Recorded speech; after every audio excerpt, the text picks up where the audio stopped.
Philadelphia is the 8th largest school district in the nation by enrollment with more than 154,000 students. However, there is not enough faculty to support those students because of millions of dollars cut out in recent years. The support of counselors per student has dropped radically, some supporting more than 1,000 students. To get a college education, many students are transferring to local suburb schools. Upper Merion Area School District, not more than 20 miles from the city, is one of those schools. Eric Enters, a longtime counselor there, and now the college counselor at Upper Merion, and Jameer Costello, a transfer from Academy of Palumbo, talk about their changes and experiences throughout the years. Well, I'm Eric Enters, and I'm the college counselor at Upper Merion Area High School. I'm in my 4th year in this position. I was just a regular caseload counselor before that for about 11 years here. I've worked in 2 different districts as well, and I've been in education for about 27 years now. Jameer Costello. I transferred from the Academy of Palumbo. It's a South Philly school, and I came here probably in the beginning of November, and it was a good transfer for me. I like the school better. Palumbo was a college preparatory school, so some of the 9th grade classes I took, I have them 10th grade this year. So now I'm taking some 9th grade classes that I didn't take for Palumbo. So it's just the classes, and Palumbo was advanced in every class that we took. So I know some of the stuff coming in.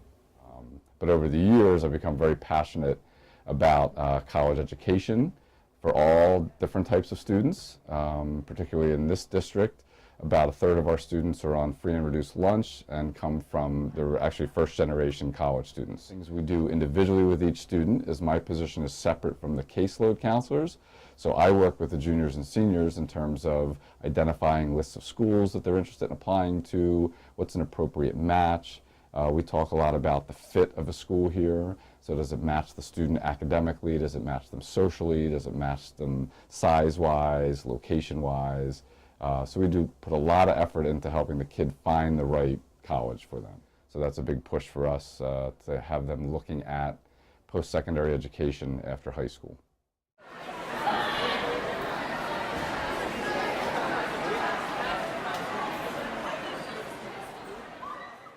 It's been tough for the Philly schools. I know in my position, the first 3 months of school are a lot of paperwork, a lot of letters of recommendation, tracking them down from teachers, writing them myself, getting them from the counselors, completing college forms, getting applications in, fee waivers, making sure kids have SATs. There's a ton that has to be done for a senior to get their materials into school. Yeah, I went to my counselor sometimes to talk about jobs and stuff, and me and my counselor talked, and there was certain classes that I didn't like, so I talked to my counselor about it. So I knew my counselor, but then she got dropped from the list, so I had a new counselor, and I didn't really know the counselor that well, so that was my 9th grade year that I knew the counselor, and the 10th grade year it was different. And I think right now with Philadelphia, that's where they were really struggling in the fall. They'd cut their staff by about 75%. So maybe where there was 4 counselors working with a high school, they were down to 1.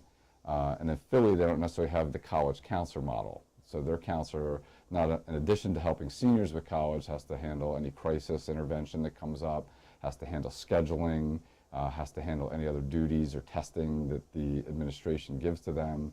So they just were not able to get the college stuff done.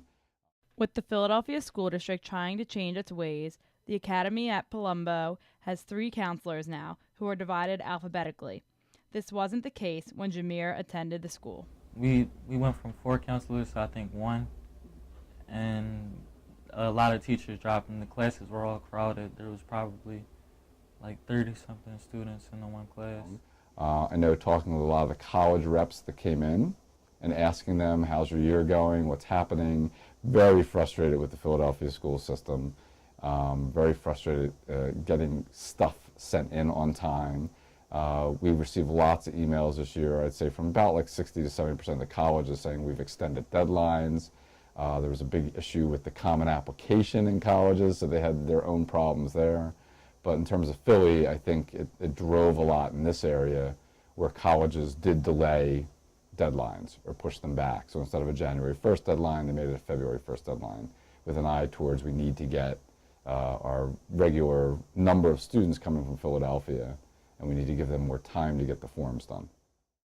Christine Donnelly, a counselor at Academy at Palumbo, told Philly.com that she wrote a letter to colleges stating the following: Dear admissions officer, an impossible budget, an impossible caseload mean I can't write narrative recommendations for every student. I know I have a friend that works in Philly, and they kind of sent out like the mass call for help, anyone that was willing to volunteer. They opened up the schools on Saturday, had kids bring their forms in. They tried to get counselors from the suburbs to come out and kind of help. That's a slippery slope because as a union member, you want to be careful that you're not supplanting a paid position. People kind of get used to having volunteers come in. They're not going to hire someone to do that job. So it really was really kind of touch and go all year long. Yeah, I think it'll be better for me to have more counselors. That means I get more help individually.